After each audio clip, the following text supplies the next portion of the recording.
What is going on, people? I bet this is a shocker. I'm Inside MMA and we are back with another MMA predictions video. It has been over a year since I have made any vid like this. It's been a very long time. I can't even remember my last card was. It was a random fight night. I think it might have been Brandon Royval Tyra. I deleted a lot of my videos a while ago because I had a main event curse going on where I couldn't get any main events right. If you know, you know. But I'm back for Redemption, and this is one of the biggest cards of the year, so I felt like it was a perfect time to come back and record. This will not be a one-off. I'm going to try to get back to doing daily uploads on predictions. I'm not quite going to do PFL like I used to yet, not until my channel grows a little bit, if it grows at all, but people really don't care about my PFL predictions, unless you're a diehard MMA fan.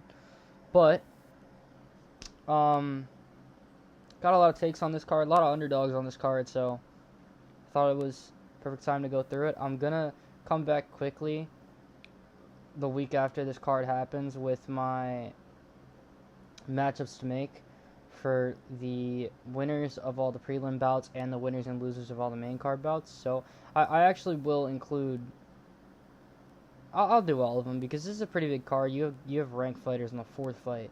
So this is a pretty large, you would call this a big main card, honestly, because there's more fighters that should be on it. So, yeah, without further ado, let's get into it. First fight on the card, Charles Radtke versus Francisco Prado. Radtke is coming off of a win, a pretty dominant wrestling performance against Daniel Frunza. He's been on and off, but he's only really lost to the elite guys in the weight. He got knocked out by Mike Malott. He got knocked out by Carlos Prates. He's 4-2 in the UFC. He's got a knockout over Gilbert Urbina. He has a decision over Blood Diamond, and he has a win over Matthew Semmelsberger by KO. Very solid fighter. I don't think he's going to be top 15 anytime soon, but he definitely is like a top 25 potential guy. He's decent. He's got good grappling. He's got decent striking. He's honestly more of a striker, I feel, but he's an all-around guy. He's very balanced. His opponent, Francisco Prado. Now, you look at Prado's record, you see he's 1-4 in his last 5 fights. He's 1-4 in the UFC. It's very... It doesn't show who he really is. Prado is not that bad of a fighter. His issue is, he's a very young guy. He came into the UFC and finished pretty much all of his fights inside the first 2 rounds except one. He came into the UFC with an 11-0 record, so he finished 10 of his fights in the first 2 rounds. His only other win is a 3rd-round sub. But, came into the UFC, lost his decision against Jamie Malarkey, got a knockout against Otman Azaitar, and then picked up losses to Zellhuber, Jake Matthews, in his last fight, a very close split decision, and Nikolai Veretennikov. In my opinion, I thought he won, but it was a very close, really non-technical fight that there's no purpose in scoring. They both kind of lost. In the Jake Matthews and Zellhuber fights, he showed a very tough chin, but his problem is he just doesn't, he has a lot of power in his hands, but he doesn't really use it. He holds it in. I'm not sure if it's a cardio issue or what, but he just doesn't produce a lot of volume in comparison with Jake Matthews, who can be a very high-pressure boxer in some fights, and Zellhuber, who kind of developed that style. I think this will be a closer fight than people think. I think there's ways Prado can have success. He's got decent striking and definitely better wrestling than a lot of people give him credit for, but this is just a bad matchup for him, getting a guy like Radtke who's on the rise right now. I don't see Radtke losing this fight. I have him winning more than likely a 30-27 or a 29-28 unanimous decision. He's just going to, he's the higher volume fighter. He's got the better grappling. He doesn't have the power, but he has better, crisper striking. I just see him getting the win by decision here. Next fight. Battle between 2 vets, Kelvin Gastelum versus Vicente Luque. Vicente Luque is going up to 185 for this bout, which is crazy. Kelvin Gastelum, as we know, had a lot of weight issues. He's sticking at 185 here. Just coming off of a fight against Dustin Schultz, who was very fun. He did miss weight, but it was a very fun fight. He won it 2-1. And then he lost to Joe Pye for a while ago, but had a decent performance in the 3rd round. Win against D-Rod. This aged pretty well. Got dominated by Sean Brady, beat Chris Curtis. He's got decent wins. Luque, on the other hand, has not looked as good since the loss to Jeff Neal, where he had that brain bleed and came back. He got a decision against RDA, but RDA is not great now. Then he had a fight against Joaquin Buckley where he just seemed to give up in the guard in the 2nd round. Then he got a comeback win against Temba Garimbo with that nasty anaconda choke. And he's lost his last 2 fights to Kevin Holland and Joel Alvarez. Holland fight, kind of the same thing with Buckley. He just kind of gave up at the start of the second round, and Holland was able to submit him. And Joel Alvarez, that fight was interesting because a lot of people thought Alvarez was just going to finish him in round 1, and he almost did, and then it was just a really boring fight that seemed like they were both fighting in slow motion afterwards. So, odd fight. Something I do want to point out that made me think about this fight a little more. Gastelum definitely has volume, but he tries to mix up takedowns a lot into his game, and I see him doing that against Luque, and when you're doing that against Luque, it's a bad idea. And also, I do also want to say, Kevin Holland. Kelvin Gastelum has not won 2 fights in a row since 2018. He beat Ronaldo Sosa and Michael Bisping, and the Sosa fight was very close. And that is the only time. No, he's been on a 2-fight winning. He was on a 2-fight winning streak in 2014 before that, but he's only done it twice in his very vet career.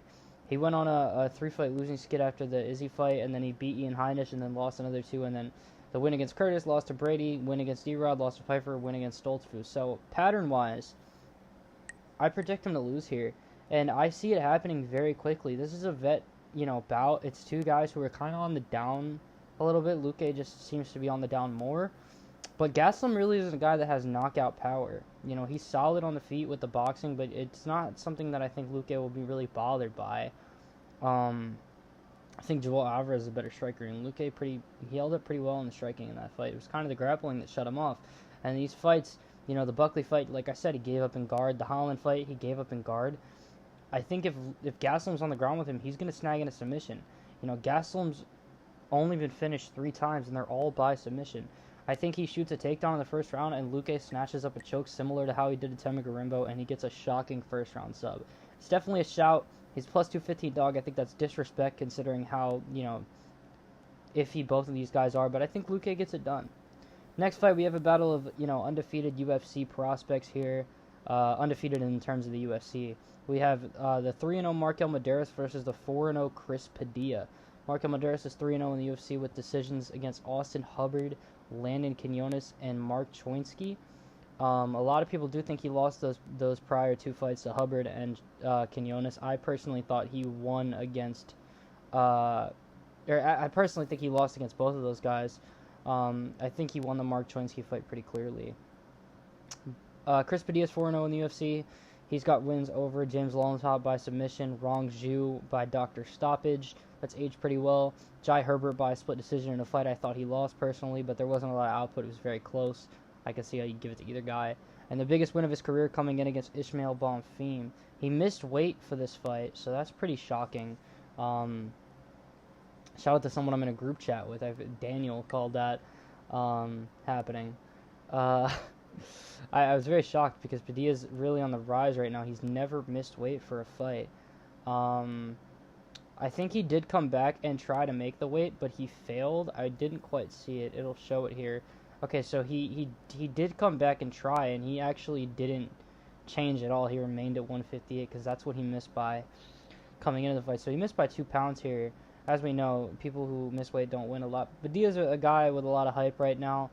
But here's the difference that's made me decide between this fight, and I've been with this. His weight miss doesn't change my prediction on it. Mederos, the guys who had those close decisions with him really try to put a high pressure or wrestling volume fight on him. Choinsky and Hubbard did that.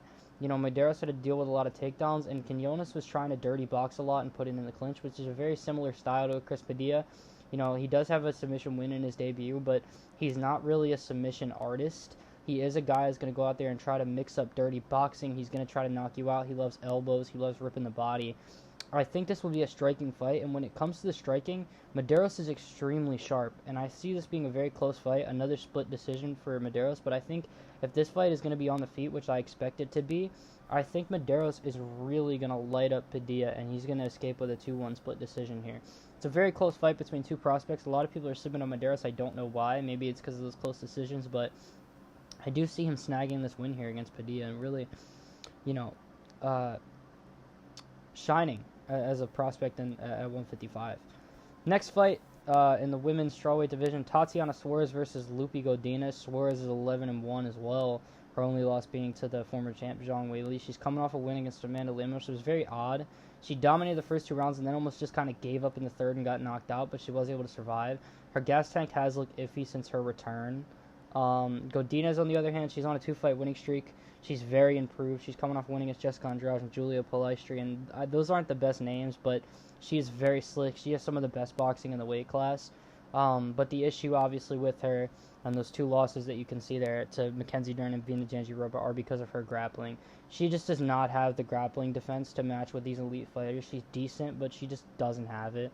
I don't see her developing any, grappling changes here. I think she could tag Suarez at times, but she's not a Zhang Weili or an Amanda Lemos in terms of power. Lemos does have, questionable IQ, but her power is something else on the feet. Amanda Lemos is definitely a power puncher. She has some clean hooks. And Godinez does have technical boxing, but she's not really a power puncher in my opinion. She doesn't have a single knockout on her resume for as good as a boxer as she is. I see Suarez getting this done by decision kind of the similar way. Maybe gassing out in the third, Godinez is able to put some volume together, but I just see Suarez dominating this fight with the ground game. Next fight in the lightweight division again. Mateusz Gamrot versus Esteban Rivovic. Esteban Rivovic is a very hyped up prospect right now. I think he's on a... Oh, no, he's not on a 4-fight winning streak because he lost that fight to Salkio, but a lot of people think he should be on a win streak. He is coming off a win, though, to Elvis Brenner. And, he's just been a fun guy. He's out there. He's just slugging it out. He's got the wins against Elvis Brenner, like I said, the very close fight with Nasrat Haqparast, where a lot of people thought he was robbed. I'm not personally one. I thought that fight was very close. I scored it for Haqparast Live, but it was very close. The Zellhuber fight, another close one. I do think he lost that one as well, but again, it was very close. Could go to either guy. The head kick against McKinney. But this is what I really want to talk about. These 2 fights. And I'll get to those in a minute. But before I'll talk about Gamrot. Gamrot is, coming off of debatably his worst performance in his UFC career to Charles Oliveira. Got absolutely thrown around and submitted, but Oliveira is entering like his 8th prime right now. So, it's not really a bad loss considering the streak Oliveira is on again.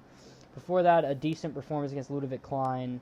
The close fight to Dan Hooker, I thought he lost. And then the RDA Fazeev Turner fights, Dariush lost, the Arman win. He's been back and forth. I will say this to Ribovic's credit if he could take advantage. We know Gamrot is very chinny. He got dropped by Hooker, dropped by RDA, dropped by Turner, dropped by Dariush, dropped by Arman. And he got dropped by Guram as well. So he's been dropped 6 times in, not that many bouts. Probably like 11 UFC fights. So, Ribovic could definitely take advantage. But here's my thing on Ribovic is a lot of people are saying he can get a knockout. I don't see it. He has that vicious head kick against McKinney, but everyone who's finished McKinney pretty much gets him out of there the same way, including Chris Duncan, who's not a heavy puncher by any regard. And I see he's a very volume guy, and this is a very volume puncher versus volume grappler type of fight. We know Gamrot has the nonstop pressure, the nonstop takedowns. He's kind of like lightweight Marab, maybe not the same cardio, but he's kind of got that wrestling pace style. And here's the thing that separates them. Ribovic came into his UFC debut against Luque Rd, and Luque Rd isn't the best wrestler in the world. He's decent, but he did gas out in their fight, and Ribovic did get a knockdown. But Luque Rd got 11 takedowns with 8 minutes of control. And he won the fight. And Luque Rd isn't half the wrestler that Gamrot is. He ended the UFC with a 2-2 record and got wrestle-fucked by Trey Ogden. He's not a guy that's amazing on the ground. He even struggled against Mateusz Rąbecki. He struggled against Kareem Al-Sawadi as well. He's been pretty much out-wrestled in every fight except that one fight. And then even Kamula Kirk. Kamula Kirk gassed very quick, and he's not really as explosive as Luque Rd. He's kind of just simply a wrestler. Also, he went 1-3 in the UFC, didn't really do a lot. But Kirk also doesn't have great wrestling, and he was able to take down Ribovic twice, and that was in his next fight, and he controlled a lot of that fight. He just kind of gassed out in the third. The fight was very close, and Ribovic ended up getting the decision because of his volume. I don't see that happening against Gamrot. I see Gamrot getting a lot of takedowns here and bouncing back, especially because he's coming off a loss. Ribovic just never really has had takedown defense, but he's been fighting these guys like Elvis Brenner, Haqparast, Daniel Zellhuber. All these guys are boxers. They're not going to shoot on him. Gamrot is the guy who's going to shoot on him nonstop over and over, and he's an elite grappler who should dominate this fight on the ground. I see him getting a 30-27 decision, maybe gassing in the third, But I mean, the dude's takedown percentage is like 5 takedowns per fight. I see him getting this fight pretty clearly. Next fight, Kevin Holland versus Randy Brown. Now this is set up to be the goofiest fight ever. I do like it though. This is a very fun one. But this comes down to one simple thing for me. You know, Randy Brown is coming off the loss to Gabriel Bonfim. It was a really weird fight. He got kneed, you know, debatable stoppage, but he wasn't gonna. He would have just got subbed or knocked out. You know, before that he was on a high against Nicholas Dalby. He's had these highs and lows, and then when he fights these ranked guys, it just ends. I don't know what it is. He was on a 4-fight winning streak, and then he got destroyed by JDM. Not a bad loss, but then he won 3 fights in a row and had that really boring fight with Brian Battle. Like, every time he's given the opportunity, he blows it bad. Kevin Holland, on the other hand, we know how he works. You know, just fights to fight. He's coming off 2 straight losses. That D-Rod fight that was very fun, and then the Mike Malott fight, which he got dominated in, but it was very controversial because of the low blows and the pokes and et cetera, et cetera. Before that, the 2 straight wins against Luque and Gunnar Nelson. Then the RDR and Dolidze injury losses. He's kind of a guy that goes 2 straight wins, 2 straight losses, 2 straight wins, 2 straight losses. And he's been doing that for like the last 4 years. So he's a guy, you know, he just shows up for a check, and whether he wants to come out there and perform or not is up to him. And what this comes down to for me is, are we going to see the Randy Brown that is the Randy Brown when he's at his best and not frazzled by the moment? And he picks apart his opponents at range and really just beats them up and is the best fighter in terms of striking when picking you apart at range? Or are we going to see the Kevin Holland, you know, that dominated middleweight for a year and knocked all these guys out in the first round? And in my opinion, there's a better chance that Randy Brown shows up and Kevin Holland just shows up for a check. So I have Randy Brown winning this fight by decision. I think it'll be fun, but I have Brown winning a 2-1 fight of the night candidate. Next fight, Battle of the Bellator Merchants. Patricio Pitbull versus Aaron Pico.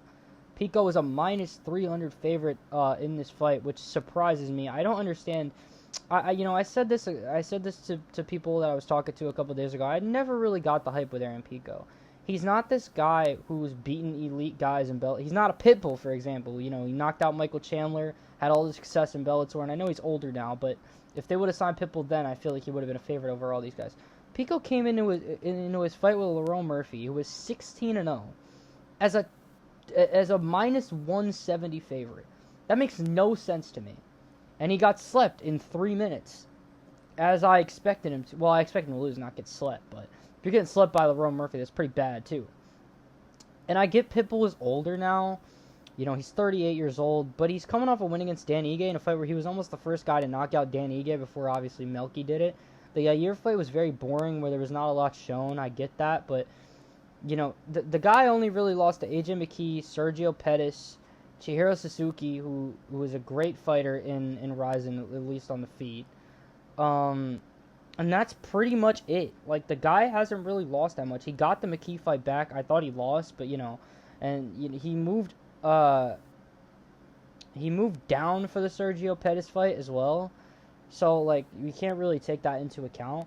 Pico coming in a -300 favor here is just delusional to me. You know, it's not like he hasn't been slept in Bellator. He got slept in his debut, and he got slept by Adam Boric and Henry Corrales in a row. So he's losing to all these guys who aren't that great. I see this being a Bellator Classic where one of these guys are going to get flatline cold, and I really do think it's Pico. He does have extreme power, but like Pitbull said, his chin is made of glass. He does not have that style that matches what he has, like the punching power of, you know, Ilya and the chin of 2015 Frank Mir. It's atrocious. I see Pitbull knocking him unconscious off of another mistake similar to the Murphy fight in the second round. And now we start the main card. I've heard a lot of discourse about this, and it's pissed me off. Cub Swanson in his retirement fight. This is absolutely deserving of a main card. If you know Cub Swanson, you know he's going to put on a fight for the ages. And this is the perfect guy to do it against. Nate the Train Landwehr. This is going to be a banger. This, in my opinion, this could be fight of the year if everything plays out how it should. And there's no reason it shouldn't. Nate Landwehr isn't going to have a boring fight. And he's going to take risks.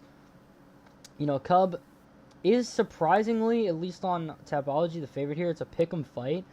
And I get it. You know, he's coming to his retirement bout. He's coming off of the biggest win of his career, where he really did look like he was the biggest win of his career in a long time, at least in reviving his career, against Billy Q, and it was a great fight. But he's been up and down for a while. And another stat that I want to point out, Cub Swanson has not won 2 fights in a row since 2019. That is a 7-year span without 2 wins in a row, and it was against Kron Gracie and Daniel Pineda. He's been on and off since. He lost to Giga, beat Darren Elkins, lost to Jonathan Martinez, beat Hakeem Dawood in a fight I thought he lost, but then lost to Andre Fili in a fight I thought he won, so kind of got some comeuppance for that. And then the win against Billy Q. So he's due for a loss. And Landwehr's on 2 straight losses, against 2 guys that aren't bad. Doo Choi, I know Cub beat Doo Choi a while back, but Doo Choi is debatably in his prime now. He's never looked better than he did in that fight. Morgan Charrier in a fight where they were just swinging missiles. It was very close up until that point, and Morgan Charrier is an absolute dog. Before that, he has a first-round knockout against Jamal Emmers, who in my opinion is very good right now at featherweight. Lost to Dan Ige in a competitive fight where he had a lot of success in the third. 3 straight wins, including wins against David Onama and Ludovic Klein that have aged very well. I see Landwehr winning this fight. I don't know why so many people are doubting him. I just don't see Cub winning his retirement bout, unfortunately. He doesn't have the chin, and his style is just too predictable at this point of his career because everyone's able to study it so much. I think this will be a very fun fight, very explosive, but I do see Nate Landwehr getting a knockout in the 3rd or the 2nd round in this one. Next fight. I'm going to just say it now. I don't know who the fuck is winning this fight, so no matter what I pick, please don't trust me. Probably go with the other one. Dominic Reyes versus Johnny Walker. I'm going to make this short and sweet. What it comes down to for me with these two is momentum. And Reyes is coming off of a loss, and Walker is coming off a win. But Reyes is coming off a loss to, in my opinion, is the best light heavyweight in the world right now, or at least one of the 2. I know he got knocked out viciously, but that's what happens in every fight he has. He got 3 straight wins before that, and then he was on that 4-fight losing streak. I get it. I understand. But Johnny Walker won a fight against a guy who's really not proven, where he just threw calf kicks and got dominated in the 1st round. Before that, he was also on a 2-fight losing streak. Both of these guys struggle against power punchers. Reyes obviously got knocked out by Ryan Spann, Yuri, Blachowicz, all power puncher guys, even Ulberg as well. And his wins against Krylov, Anthony Smith, Jacoby, not necessarily power punchers. Maybe Jacoby. Jacoby did try to get wild on him, and Reyes knocked him out, and that's why I am picking Reyes for this fight. Reyes deals with wildness, I think, because he's able to brace for it so well, rather than fighting a guy like Spann and getting knocked out so quickly. He's able to brace for it. If you remember the Yuri fight, I know he did get viciously knocked out, but he had a lot of success, and he knocked Yuri out with an up kick. So he had success in that fight. Walker got knocked out viciously by Uzdemir, who all he really did was walk him down and throw punches, and Ankalaev caught him off guard. Jamal Hill's power puncher that knocked him out. And, he's beating guys like Kute Laba, Paul Craig, Anthony Smith. None of these guys are power punchers. Zhang Mingyang is really the only power puncher Johnny Walker's ever beaten. I think this is a guaranteed round 1 KO no matter what. I'm going to go with Reyes, though, just because I think he'll be able to deal with Walker's pressure better than Walker will be able to deal with his shots. Next fight. Josh the Cornball, the incredible Cornball Hokit versus Curtis Razor Blades. Hokit is a plus 110 dog here. Blades is the favorite on Tapology, 68%. I have a simple dilemma with Curtis Blades, and number one, as you can see on the bottom there, again, he has not won 2 fights in a row and is due for a loss, but that's not even the reason I'm picking against him here, as for Gastelum and Cub Swanson. Curtis Blades has a thing he does that I don't like. And if you know Curtis Blades, you've seen it. He chooses to strike with the most powerful strikers and not shoot. I don't understand it. I can name you 5 fights he's done it in. He did it against Aspinall both times. I know the first fight was extremely short, but still, he tried to sit there and trade in the pocket with him. Sergey Pavlovich, he didn't shoot on once. Even Chris Daukaus. Chris Daukaus, I know he's not great, but he was coming off of only a loss to Derek Lewis, who was 4-1 in the UFC, and he was known for his striking style, and Curtis chose to strike with him.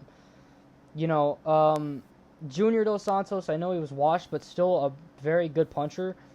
Mark Hunt, up until Mark Hunt almost knocked him out in the first round. Francis Ngannou, Derek Lewis, all these guys. The only 2 guys that you could say are really strikers that he's chose to take him down are Jairzinho Rozenstruik and Alexander Volkov, and really one of those guys have power.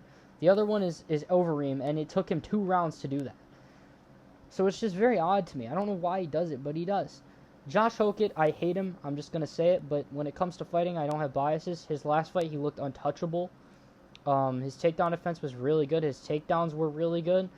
And I just don't see where Curtis has an advantage here. Hokit is faster.